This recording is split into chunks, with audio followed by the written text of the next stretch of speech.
Première méthode. Alors, c'est la réaction entre un acide faible et une base forte jusqu'à la demi-équivalence. Donc, réaction entre un acide faible AH et une base forte. Entre parenthèses H au moins jusqu'à la demi-équivalence.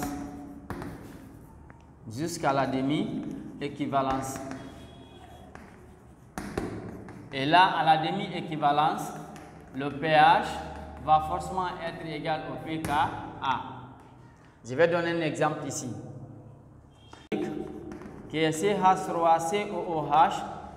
Alors que je vais mélanger avec la solution de base forte qui est H au moins à la demi-équivalence, je vais avoir ici une solution tampon.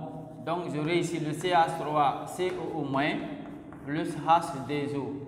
Donc il faut la demi-équivalence.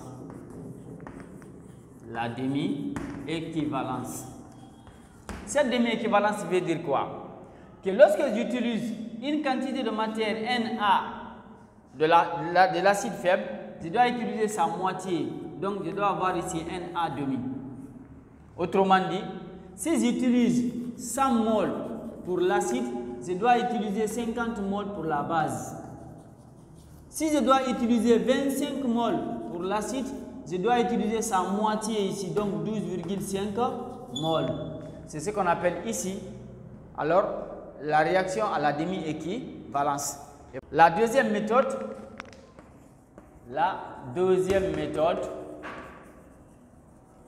c'est la réaction entre une base faible A- et un acide fort. Donc H3O+. Et jusqu'à la demi-équivalence aussi.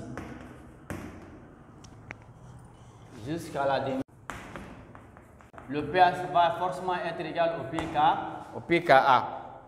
Alors, comme exemple, je prends ici la solution d'ammoniac NH3 qui est une base faible et la solution d'acide chlorhydrique représentée par les ions H3+ en solution. Ça va donner ici NH4+, l'ion ammonium plus H2O à la demi-équivalence. Alors pour cette demi-équivalence également, je dois prendre la quantité NB de la base faible et sa moitié NB demi au niveau de l'acide. Donc, ça veut dire également, si j'utilise 50 mol pour la base faible, je dois utiliser sa moitié qui est 25 mol ici. Base faible, je dois utiliser sa moitié 5 mol de l'acide qui est fort. C'est ce qu'on appelle la demi-équivalence et automatiquement, la solution obtenue devient une solution tampon et forcément son pH sera égal au pKa. La troisième et la dernière méthode.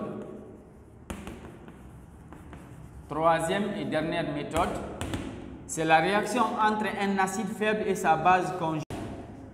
Entre un acide faible et sa base conjuguée.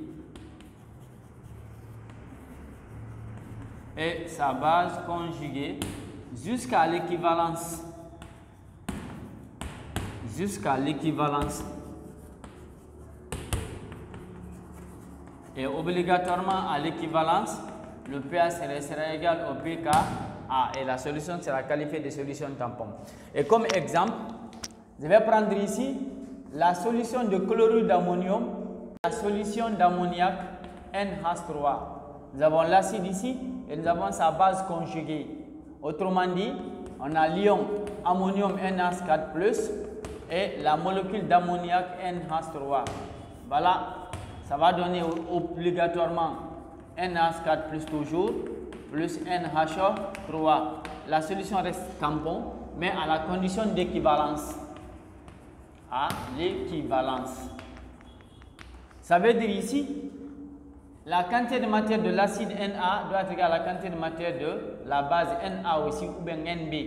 Donc si j'utilise 100 mol pour l'acide, je dois aussi utiliser 100 mol pour la base. Si j'utilise 20 mol de l'acide, je dois aussi utiliser. C'est ce qu'on appelle ici l'équivalence. Donc voilà les trois méthodes qui peuvent nous permettre de préparer une solution tampon avec les différentes conditions. Avec la réaction entre un acide fort et une base forte à la demi-équivalence, le pH reste égal au pKa. La deuxième méthode, c'est la réaction entre un acide fort et une base faible jusqu'à la demi-équivalence également, où le pH est égal au pKa du couple acide-base donné. Et la troisième méthode, c'est la réaction entre un acide faible et sa base conjuguée jusqu'à l'équivalence, où le pH est égal au pKa du couple acide-base donné. Nous allons parler ici du pouvoir tampon d'une solution. Le pouvoir tampon d'une solution, c'est quoi?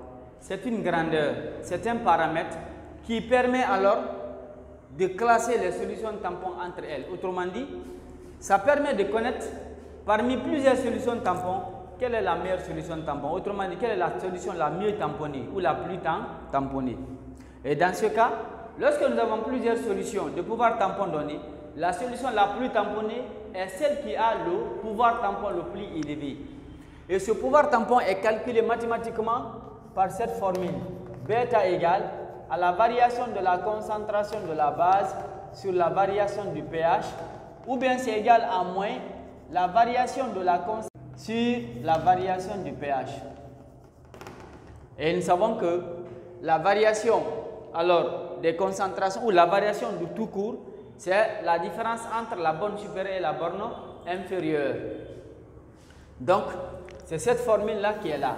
Plus la solution est mieux tamponnée, plus son pouvoir tampon est élevé. Donc, bêta élevé, solution plus tamponnée.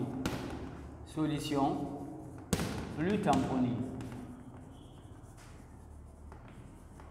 Et plus bêta est faible, plus la solution est moins tamponnée. Solution.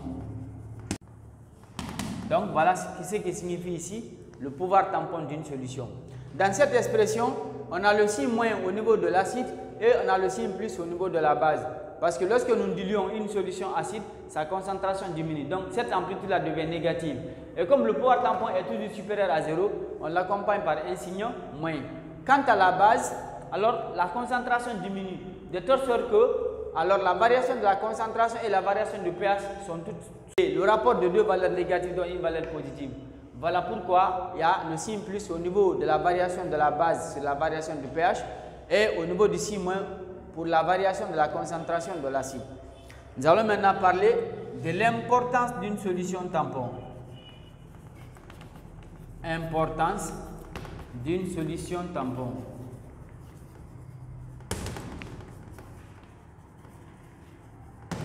Alors pour la solution tampon, elle est utilisée fondamentalement dans deux domaines. C'est en chimie et en biologie. Les solutions tampons sont utilisées pour l'étalonnage du pH mètre. Lorsqu'on fabrique un pH mètre et qu'on veut vérifier sa fiabilité, on se sert des solutions tampons. Cette référence-là alors est appelée étalonnage. Donc, étalonnage du pH mètre. Et la deuxième utilité des solutions tampons en chimie, c'est quoi? C'est pour contrôler strictement le pH dans les réactions redox.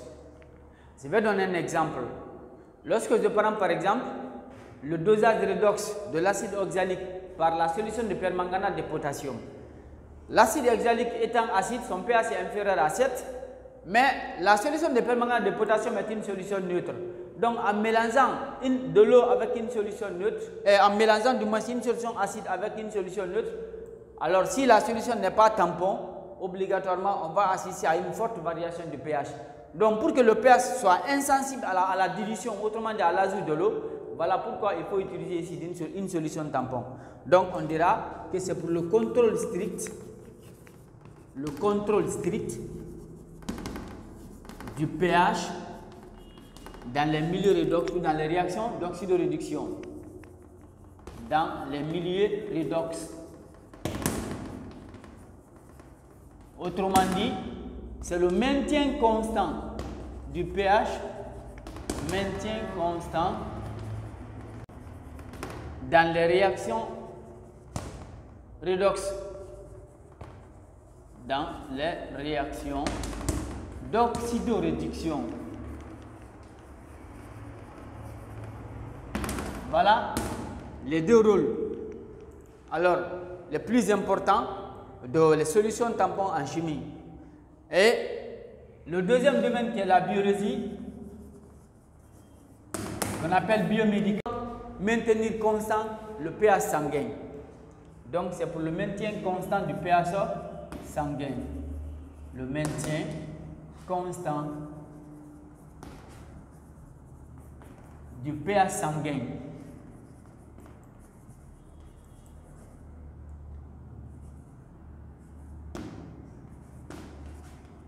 Donc,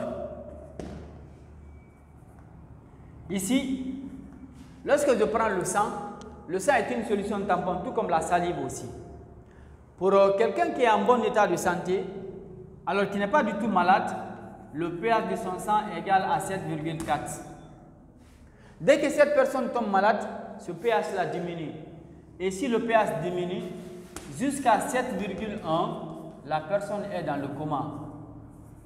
Et si le pH diminue jusqu'à 6,9, ça c'est la mort. Ça veut dire que cette personne-là est morte. Donc pour maintenir constant le pH du sang, malgré les multiples réactions enzymatiques qui s'y passent, alors on se sert des solutions tampons. Donc voilà les deux domaines dans lesquels alors, les solutions tampons sont utilisées, en chimie et en biologie. Pour la chimie, c'est deux rôles fondamentaux. Le premier rôle, c'est le maintien constant du pH dans les réactions d'oxydoréduction. Et le deuxième, c'est pour l'étalonnage ou la référence du pH mètre. Et quant à la biologie ou en biologie, c'est pour maintenir constant le pH du sang malgré les multiples réactions qui s'y passent, qu'on appelle les réactions enzymatiques.